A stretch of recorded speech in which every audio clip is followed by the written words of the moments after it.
जिंदाबाद जिंदाबाद कौमी एकता जिंदाबाद जिंदाबाद जिंदाबाद जिंदाबाद जिंदाबाद कौमी एकता जिंदाबाद जिंदाबाद जिंदाबाद भगत सिंह जिंदाबाद जिंदाबाद जिंदाबाद कौमी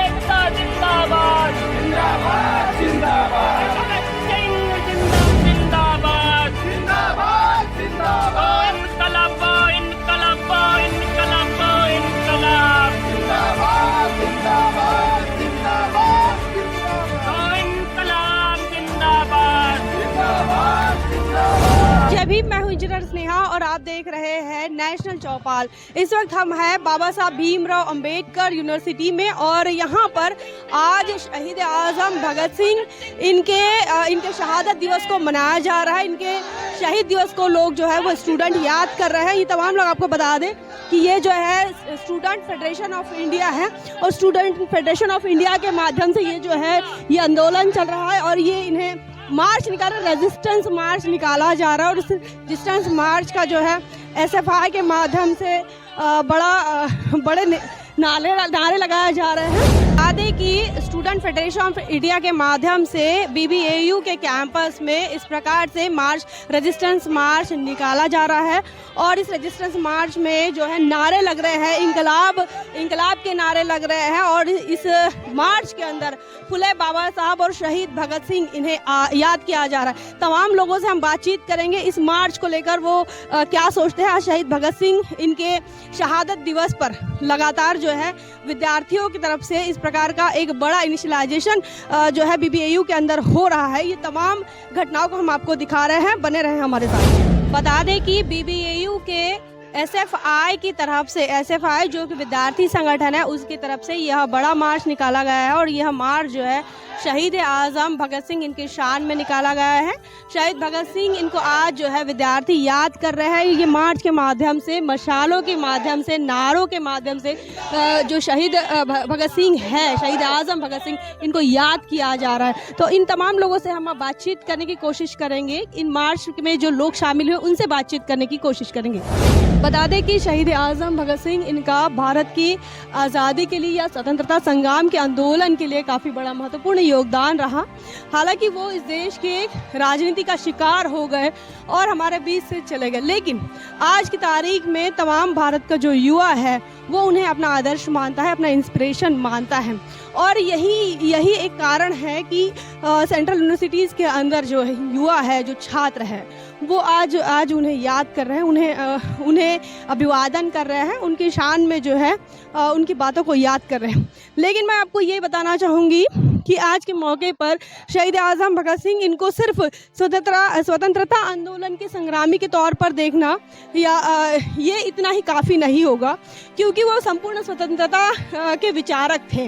वो चाहते थे कि पूरी तरीके से स्वतंत्रता मिले, पूरी तरीके से आज़ादी मिले। तो वो कैसे मिले? तो उन्होंने जो उनका जो लिटरेचर जब हम देखते हैं तो उनके लिटरेचर में हमको यहाँ समझ आता है कि वो जाति पर भी लिखते हैं, वो पुनर्जन्म पर भी लिखते हैं, वो वर्ण व्यवस्था पर भी टिका करते हैं, वर्ण व्यवस्था को भी वो कारण मानते हैं कि संपूर्ण जो आज़ादी है वो नहीं मिल सकती जब तक इस देश के अंदर जाति के आधार पर उत्पीड़न होगा, जाति के आधार पर भेदभाव होगा। तो इस प्रकार शहीद आजम भगत सिंह इनकी जो पर्सनैलिटी है वो काफ़ी कम समय जीवित रहे, लेकिन उन्होंने अपना सारा जो सामाजिक जीवन है वो इस देश के अंदर कुरीतियों के साथ साथ, देश की आज़ादी स्वतंत्रता के आंदोलन के साथ साथ तमाम जो धार्मिक क्रियाकलाप हैं उन पर भी उन्होंने बड़ा प्रहार किया है, उस पर भी उन्होंने अपनी बात कही। जिंदाबाद जिंदाबाद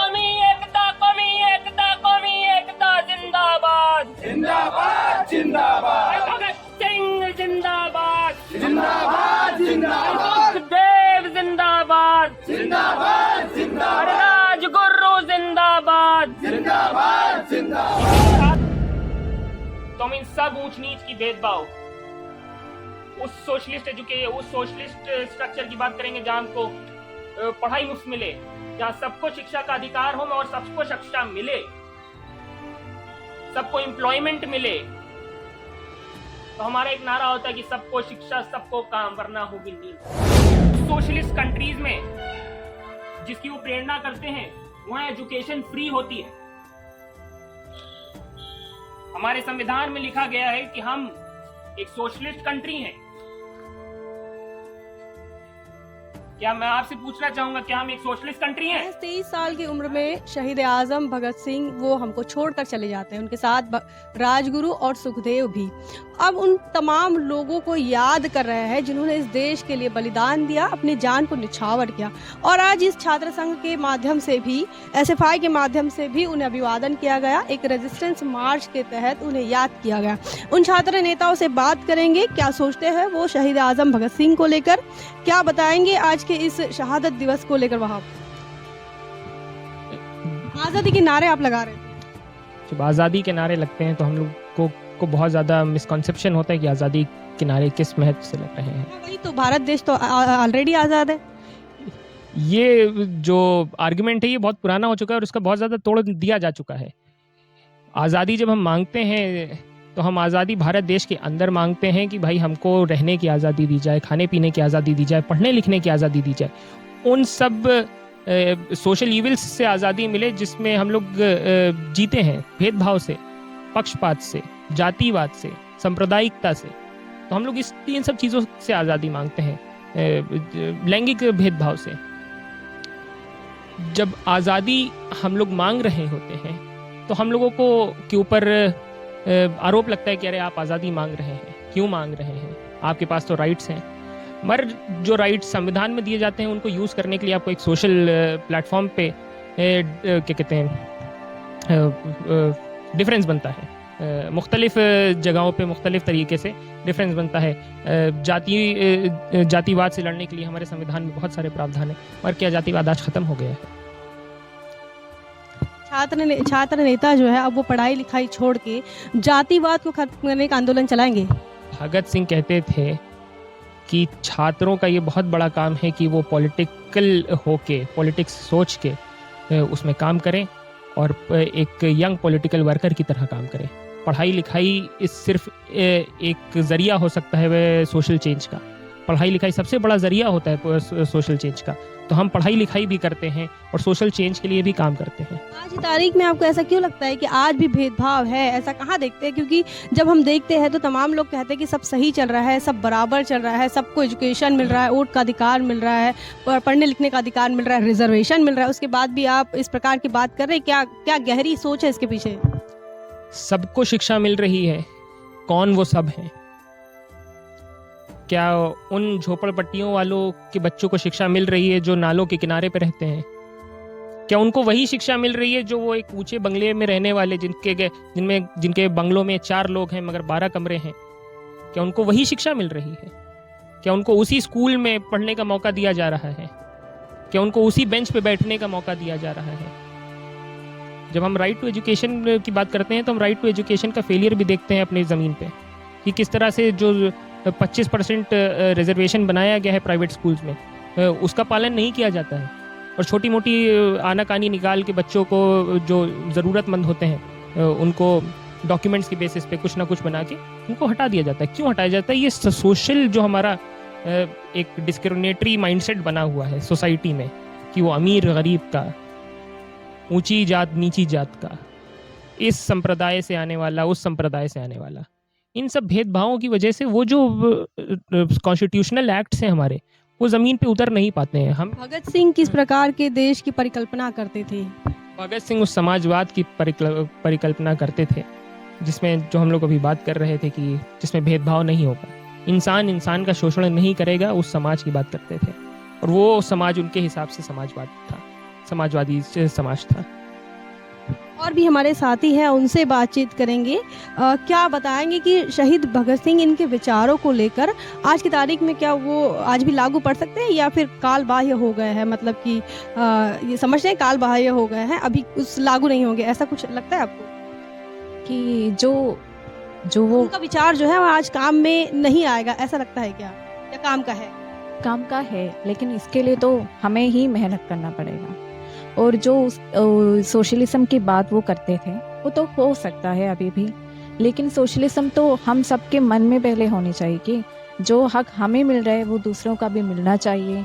जो हक जिसका एक रिच आदमी का मिल रहा है, वो जिसका फिनेंशियली इतना अच्छा नहीं है उसको भी मिलना चाहिए। और जाति भेद, कुछ भेदभाव से नहीं, जो क्लास डिस्क्रिमिनेशन पर बात करते हैं आप हमेशा, कास्ट और क्लास डिस्क्रिमिनेशन पर आप जब बात करते हैं, तो ऐसे में क्या लगता है कि एक छात्र होने के नाते इन मुद्दों पर बात करनी चाहिए या नहीं करनी चाहिए? बिल्कुल करनी चाहिए। क्यों करनी चाहिए? क्योंकि हम जो है यंगस्टर्स हैं, स्टूडेंट्स जो है यंगस्टर्स हैं, हमारे देश के भविष्य हैं। तो अगर हम बात नहीं करेंगे, हम अभी भी ये सोशली जो भी है उसको हम समझ सककर उसको चेंज करने के लिए कोशिश नहीं करेंगे तो और कौन करेगा। तो आज के तारीख में इन मुद्दों पर बात होनी चाहिए, डिस्कस होना चाहिए, ऐसा लगता है? हाँ, बिल्कुल होनी चाहिए, सबको समझ में भी आनी चाहिए। आप क्या बताएंगे आज भगत सिंह राजगुरु सुखदेव इनके शहादत दिवस पर? I just want to say that the students who were there in the university and who were there in studying in the India level, they should know what they did for us, and they should remember the thoughts what they were given for us, and they follow it, which were the milestones. I mean, they faced so many struggles in their lives to get independence for us. Now we are being independent just because they faced so many struggles that time. So we should use it properly, and we should struggle for our rights now also. Even if there was talking about the class, and there was still gender discrimination existed. So you should talk for it. You should work on it. You just don't need to accept something just because everyone accepts it. You just need to raise your voice against if something wrong thing is happening. That was the main theme of the Bhagat Singh event. If something wrong is happening, just raise your voice. Just don't stand. Don't stay still. तो और भी हमारे साथी हैं, उनसे बातचीत करेंगे। देखिए, आप सोशलिज्म की बात कर रहे थे, यहाँ पे तमाम सारे लोग, और समाजवाद की बात कर रहे थे, लेकिन इस देश के अंदर जो है वो जो सरकारें चल रही हैं वो अपने आप को समाजवादी कहती है, लोकहितवादी कहती है। कैसे देखते हैं आप? देखिए, कहने की बात कुछ और है और जो दिखता है वो कुछ और है। पूंजीवादी सरकार, वो क्रोनी कैपिटलिज्म अभी हावी है जो कि दिख रहा है। और हम सभी यूथ्स है, भगत सिंह यूथ्स को काफ़ी कहते थे कि आप राजनीति करो। राजनीति, इलेक्टोरल पॉलिटिक्स ही सिर्फ राजनीति नहीं ला सकती है, पॉलिटिक्स के माध्यम से आप समाज में चेंज ला सकते हैं।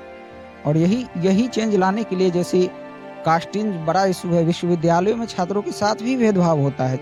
तमाम छात्रों से आप पूछे कि क्या जातिगत आधार पे आपके अंक नहीं काटे जाते हैं, या साक्षात्कार में जातिगत आधार पे आपको भेदभाव नहीं किया जाता है? तो तमाम छात्र बताएंगे हाँ किया जाता है।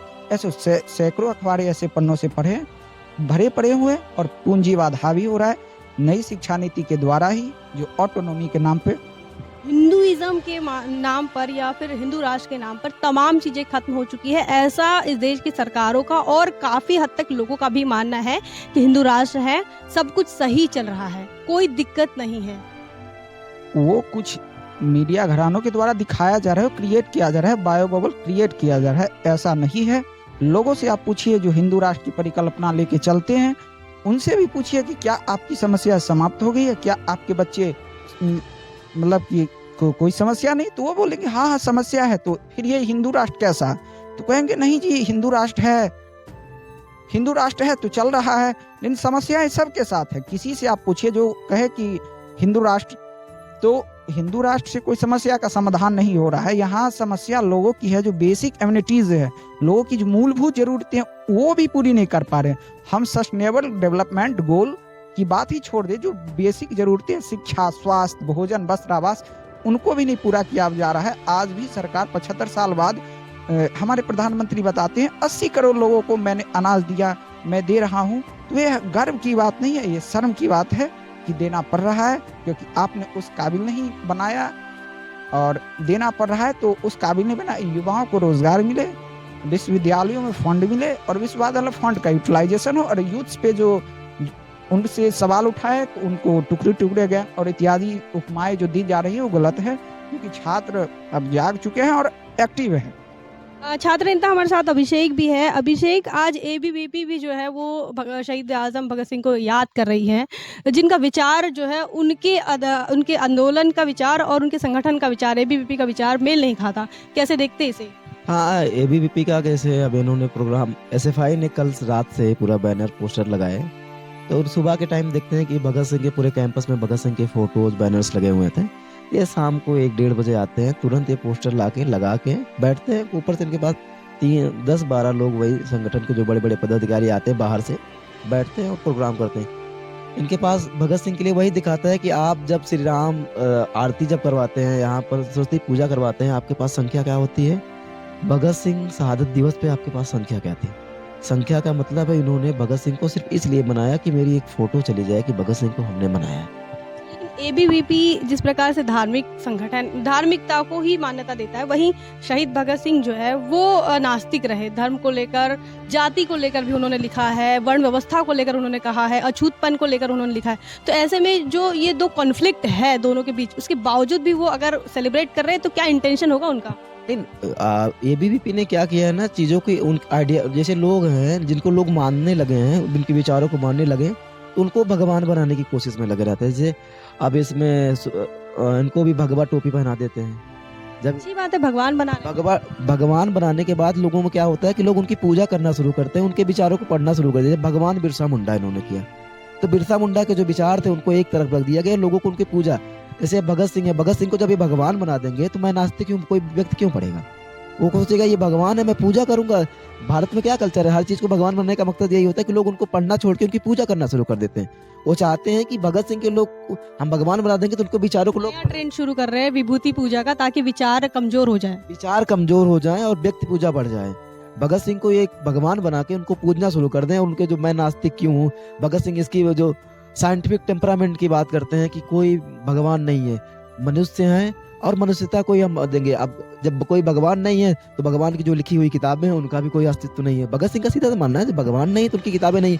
उन किताबों से जो महिलाओं के प्रति शोषण आता है कि आपको बुर्का पहनना है, आपको सूट पहनना है, आपको कान छेद करना, आपको नाक छेद करना, आपको इतनी एज में शादी होनी है, और अब ये वर्ण व्यवस्था जो आती है, सारी चीजों का नाश हो जाता है। एक नास्तिक शब्द से ही सारी व्यवस्था का नाश हो जाता है। तो उस विचार को लोग क्यों अपनाएं? उस विचार को दबाने के लिए लोग चाहते हैं कि हर चीज का भगवान बना दिया जाए। हमारे साथ थे एसएफआई के नेतागण और उन छात्र नेताओं से हम बातचीत करने की कोशिश कर रहे थे। बता दें कि शहीद भगत सिंह अपने महज 23 साल की उम्र में राजनीतिक समझ भी रखते थे। मदन मोहन मालवीय के विचारों की बात हो, चाहे दयानंद सरस्वती के आंदोलन की बात हो, कुरीतियों को खत्म करने की सुधारना की बात हो, तमाम बातों पर उन्होंने अपना मत बताया है, उन्होंने अपने मतों को लिखा है। इतना ही नहीं, डॉक्टर बाबा साहब अम्बेडकर इन्होंने जो सेपरेट इलेक्ट्रोड मांगा था, स्वतंत्र मतदार संघ मांगा था, उसको लेकर भी उन्होंने अपनी सम्मति दिखाई थी, अपना समर्थन दिखाया था, बताया था कि यह कितना आवश्यक है। जाति व्यवस्था, पुनर्जन्म और तमाम शोषण व्यवस्था को लेकर वो कड़ी बात करते थे और अपने तमाम लिटरेचर में उन्होंने इन तमाम चीजों का खंडन किया है। बताया है कि देश के अंदर जितनी भी धार्मिक किताबें हैं, शास्त्र है, वो तमाम चीजें सिर्फ शोषण करने और अन्याय अत्याचार करने के लिए बनी हुई व्यवस्था है। उन तमाम चीजों को खत्म कर देना चाहिए। इतना क्रांतिकारी विचारवंत, इतना क्रांतिकारी व्यक्तिमत्व हमारे देश के अंदर महज 23 साल में ही उन्हें हमसे विदा होना पड़ता है, उन्हें अपनी जान गंवानी पड़ती है और उन्हें शहीद होना पड़ता है। इसके पीछे कुछ राजनीतिक तत्व भी हो सकते हैं। उन तमाम मुद्दों को लेकर हम अलग वीडियो में जरूर चर्चा करेंगे। फिलहाल एसएफआई के माध्यम से जो आंदोलन चला है, जो मार्च, रेजिस्टेंस मार्च निकाला गया और क्या उनके विचार है, उन तमाम चीजों को लेकर आपका क्या मानना है, क्या सोचते हैं, कैसे देखते हैं इसे, कमेंट सेक्शन में जरूर बताएं। बने रहे नेशनल चौपाल पर, जिसका नाम पहले द थिंग था, तो कमेंट सेक्शन में बताएं और बने रहे नेशनल चौपाल पर। जय भीम, जय भारत। बहुजन विचारधारा को घर घर तक पहुंचाने के लिए हमारे YouTube चैनल को सब्सक्राइब करें, लाइक करें, कमेंट करें, शेयर करें और बेल आइकन की घंटी दबाना ना भूलें।